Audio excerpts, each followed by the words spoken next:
Bine v-am găsit, bine v-am regăsit, dragii mei din Balanță, oriunde v-ați afla.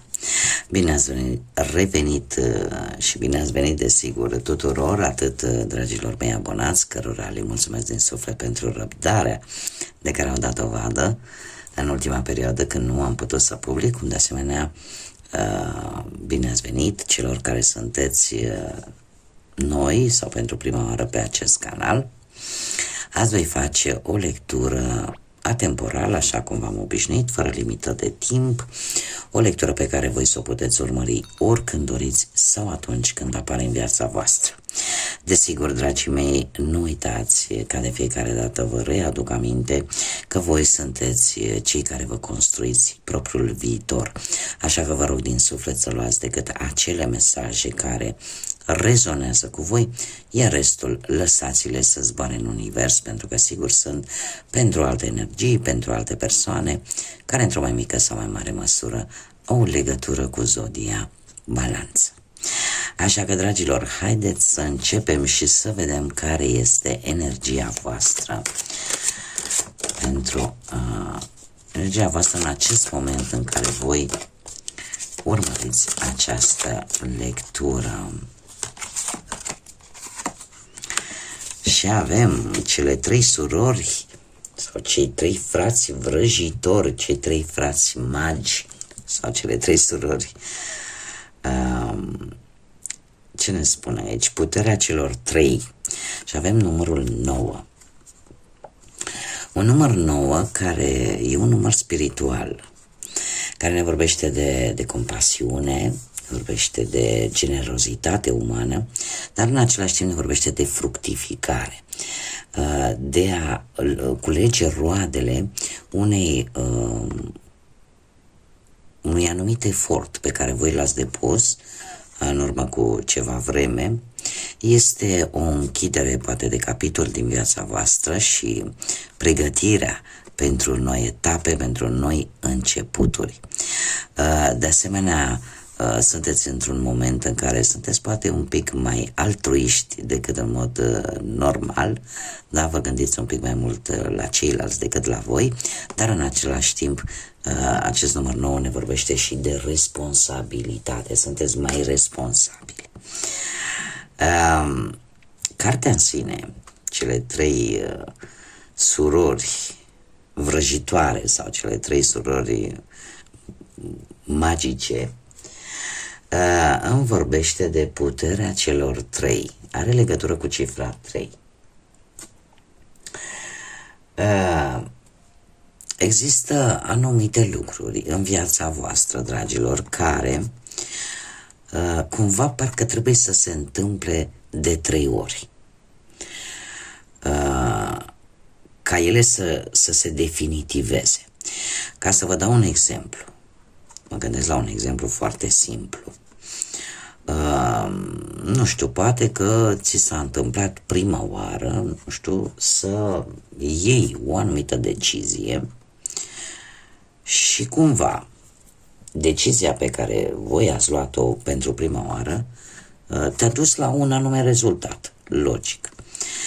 Se întâmplă să vină o a doua situație similară cu prima, în care tu să iei mai mult sau mai puțin cam aceeași decizie, cu, desigur, același rezultat. Se pare că a treia oară îți vei da seama că poate ar trebui să schimbi decizia pe care ai luat-o în primele 2 dăți și în felul ăsta rezultatul să fie unul total diferit.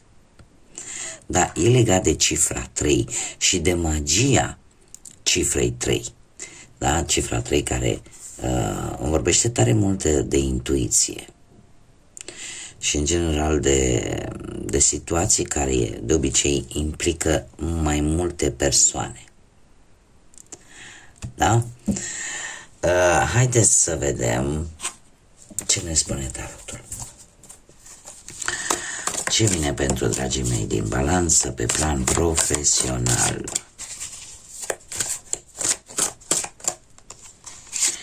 Și haideți să vedem. Ei, pe plan profesional avem îndrăgostiții Zodia Gemeni, poate vă spune sau nu ceva, eu fac datoria să vă spun. Pe plan profesional ați avut de luat o decizie importantă într-un trecut nu foarte îndepărtat, o decizie pe care ați gândit-o sau ați filtrat-o, mai bine spus, mai mult pe partea asta emoțională. A fost o decizie, poate, nu știu, legată de locul de muncă sau de cariera voastră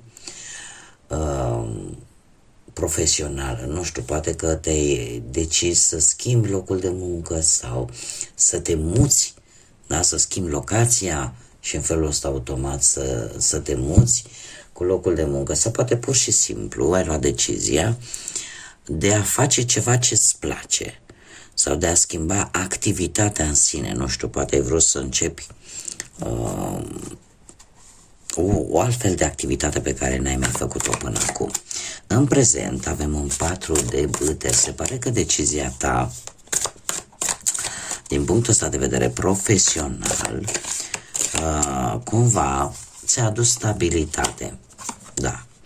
Ți-a adus stabilitate și ai celebrat posibil poate găsirea unui nou job sau ai fost încununat, ca să zic așa, de succes în decizia pe care ai luat-o cu acest 4 de bâte.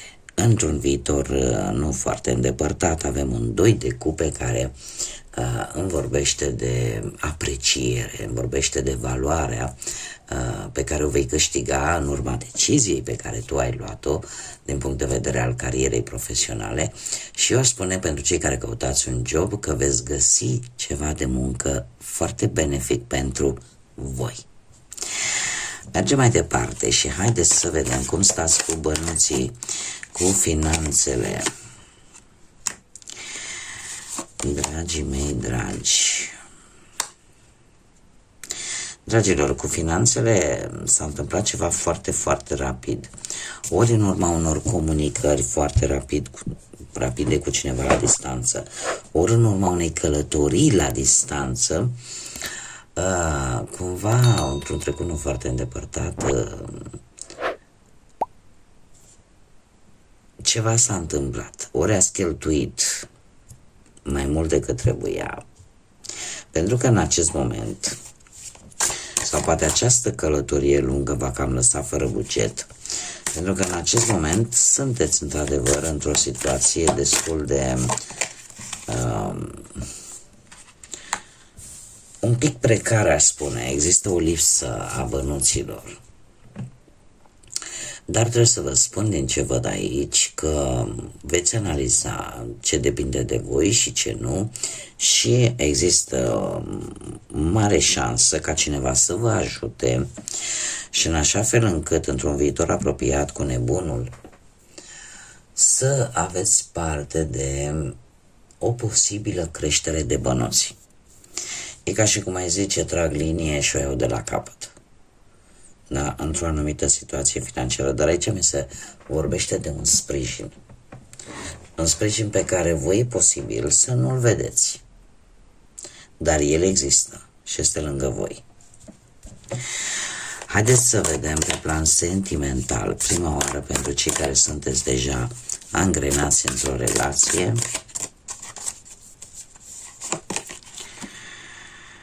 Cei care sunteți într-o relație, uite ce frumos, se pare că relația într-un trecut nu foarte îndepărtat a decurs destul de bine, chiar dacă au existat și anumite interese materiale.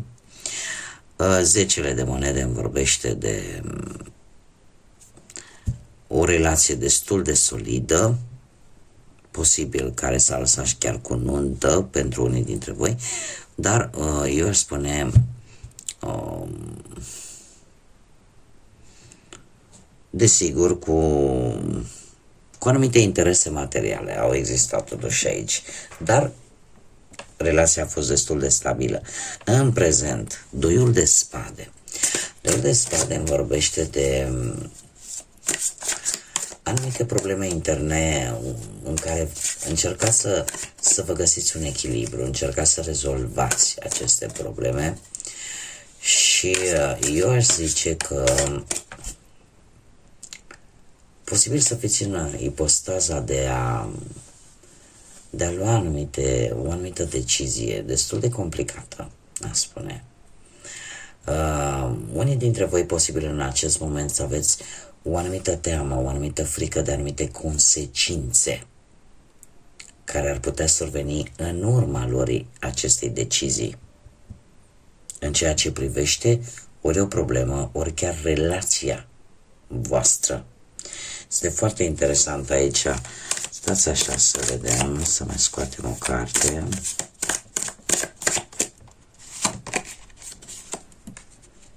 Da, se pare că este o decizie destul de... Tocmai de aceea vă este destul de dificil să o luați, e ca și cum mintea îți spune ceva, sufletul spune altceva și este vorba posibil de o călătorie sau de o schimbare importantă care va afecta într-un fel sau altul relația voastră. Nu știu dacă Zodia Rac vă spune ceva, dar arcanul major, Carul, mie îmi spune că apare această tentație într-un viitor apropiat de a urgenta anumite lucruri în relație. De ce? Pentru că voi sunteți foarte hotărâți, va veni așa o ușoară nerăbdare, sunteți foarte hotărâți, foarte convinși și atunci convingerea voastră și nerăbdarea voastră poate aduce anumite, să zic așa, tensiuni în relația voastră, dar este ceva relaționat cu ori cu o călătorie, ori cu o mutare, ori cu ceva legat poate de achiziționarea unui obiect în interiorul relației. Poate să fie și acest lucru. Haideți să vedem cei care sunteți singuri în urma poate a văduviei, a unui divorț, a unei separări sau poate chiar a faptului că nu ați reușit până acum să vă găsiți jumătatea. Dragii mei, voi cu ceva timp în urmă, cu acest 6 de spade, se pare că ați lăsat rutina deoparte și ați încercat să găsiți iubirea poate pe alte meleaguri, pe alte locuri sau poate folosind alte metode. În prezent, cu soarele, se pare că sunteți destul de optimiști. Nu știu dacă Zodia Leu vă spune ceva, dar sunteți destul de optimiști. E ca și cum mai spune, știi, în sfârșit am șanse să găsesc iubirea. A venit soarele și pe strada mea. Dar, într-un viitor apropiat, avem spânzuratul care îmi vorbește de un mic blocaj. De ce? Vor fi lucruri care vă vor bloca. Știți că e proverbul acela că nu vedem pădurea de copaci? Vor fi anumite aspecte care cumva vă vor bloca. Ori poate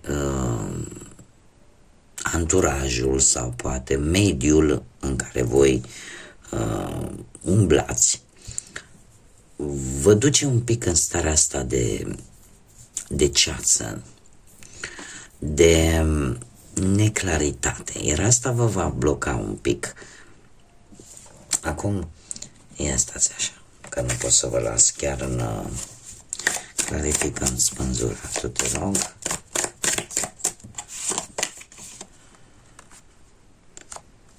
Da. Avem un 9 de cupe. Un 9 de cupe care mie îmi spune că va fi ceva temporar. Acest blocaj nu va dura mult. De ce? Pentru că veți avea ocazia să continuați cu ceea ce voi ați început. Este un blocaj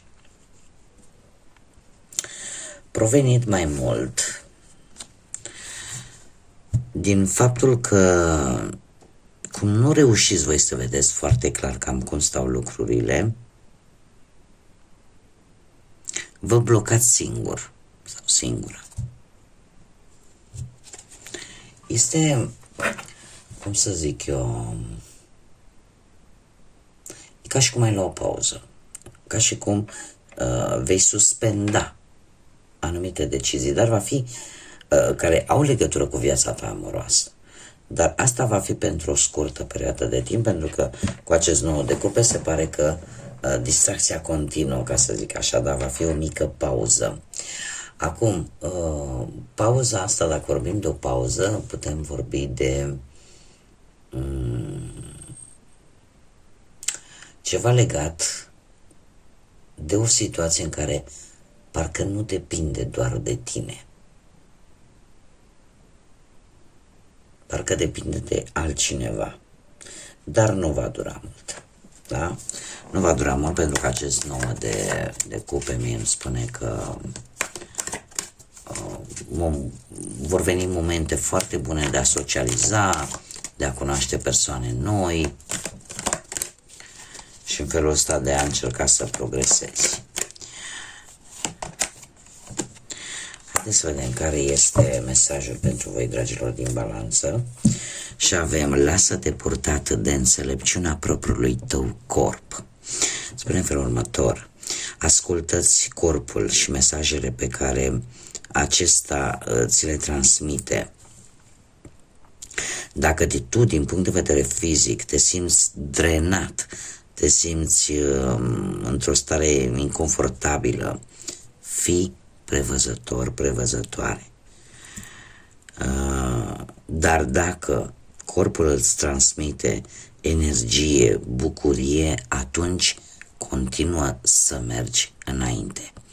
Este un îndemn de a fi mai atent poate la propria voastră sănătate, la cele mesaje pe care ți le dă organismul și eu aș spune de asemenea că poate ar trebui să fiți un pic mai atenți la intuiție, la ce vă spune intuiția în anumite situații.